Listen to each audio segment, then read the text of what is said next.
क्या आप जानते हैं कि मशीन लर्निंग का मॉडल ट्रेन किस तरीके से किया जाता है? और अगर एक दफ़ा ट्रेन हो जाए उसे डिप्लॉय कैसे करना है? या कोई भी एप्लीकेशन के अंदर उस मॉडल को किस तरीके से लेके चलना है? इन सारी चीज़ों को सीखने के लिए आज का लेक्चर बड़ा इंपॉर्टेंट है। आपकी स्क्रीन पे आप देख सकते हैं, अगर आप कोडाइनेक्स यूट्यूब चैनल पे हमारे जाएँ, यहाँ पे जाने के बाद कोडाइनेक्स के इस प्लेलिस्ट पे आ जाएँ। प्लेलिस्ट पे आने के बाद यहाँ पे क्रैश कोर्सेज़ आपके सामने सारे पड़े हुए हैं। आपने क्रैश कोर्सेज़ में आ जाना है।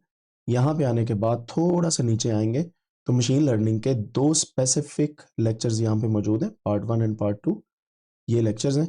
आपने क्या करना है, आज का आपका टास्क है कि आपने पार्ट 1 जो है, इसको देखना है। ये साइकिट-लर्न के थ्रू मशीन लर्निंग को पाइथन के थ्रू आपको बड़ी डिटेल में मैंने सिखाया हुआ है। इस पार्ट को आपने कंप्लीटली वॉच करना है, देखना है, प्रैक्टिस करना है और 3 वे लर्निंग प्रोसीजर के साथ सीखना है। और जहाँ पे क्वेश्चन पूछा जाए आपने नीचे कमेंट सेक्शन में भी बताते जाना है और सारी की सारी डिटेल्स जो है वो आपने कमेंट सेक्शन में एज एन असाइनमेंट लिखते जानी है। ये लेक्चर आज आप करेंगे। आज से मुराद है कि विद इन नेक्स्ट 24 आवर्स आप इसको कंप्लीटली देखेंगे, इसकी प्रैक्टिस करेंगे और फिर आगे चलेंगे, ठीक है? अगर आप 365 डेज़ के इस कोर्स के अंदर पहले से काम कर रहे हैं तो आपसे मेरी रिक्वेस्ट है कि इस लेक्चर को देखे बिना आप आगे ना बढ़िएगा। तो ये है पार्ट 1। पार्ट 1 को आप देखने के बाद ये पार्ट 2 पे जाएँगे और पार्ट 2 के अंदर आप डिफरेंट किस्म के जो है चैप्टर वाइज़ चीज़ों को सीखेंगे। पार्ट 1 में मैंने क्या सिखाया हुआ है, अगर आप गौर करें, तो यहाँ पे आप देख सकते हैं कि मशीन लर्निंग होती क्या है, मशीन लर्निंग की टाइप्स कितनी है, रीइंफोर्समेंट लर्निंग क्या है, साइकिल-लर्न कैसे यूज़ होती है, डिफरेंट किस्म की डेटा प्री-प्रोसेसिंग क्या है।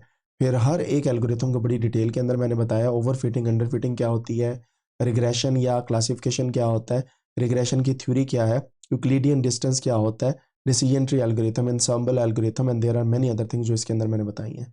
सेकंड पार्ट में जाएँगे तो यहाँ पे अगर आप देखेंगे तो आपको यहाँ पे ये पता चलेगा कि हमारे पास इवैल्यूएशन मैट्रिक्स कौन-कौन से होते हैं, मशीन लर्निंग के क्लासिफिकेशन कैसे की जाती है, पाइपलाइन्स कैसे बनाई जाती है, फीचर एन्कोडिंग क्या होती है, intermediate use of machine learning क्या होता है, मशीन लर्निंग परफॉर्मेंस किस तरीके से मैनेज की जाती है, KNNs, SVM and multiple other algorithms कौन-कौन से होते हैं, जितने मॉडल्स हमने पढ़े हैं वो कौन से हैं, बेस्ट मॉडल कौन-सा सेलेक्ट हम कैसे कर सकते हैं, पाई-कैरेट क्या होती है लाइब्रेरी और रिग्रेशन टास्क क्या होते हैं। ये सारी की सारी डिटेल जो है आपने ज़रूर एक दफ़ा सीखनी है।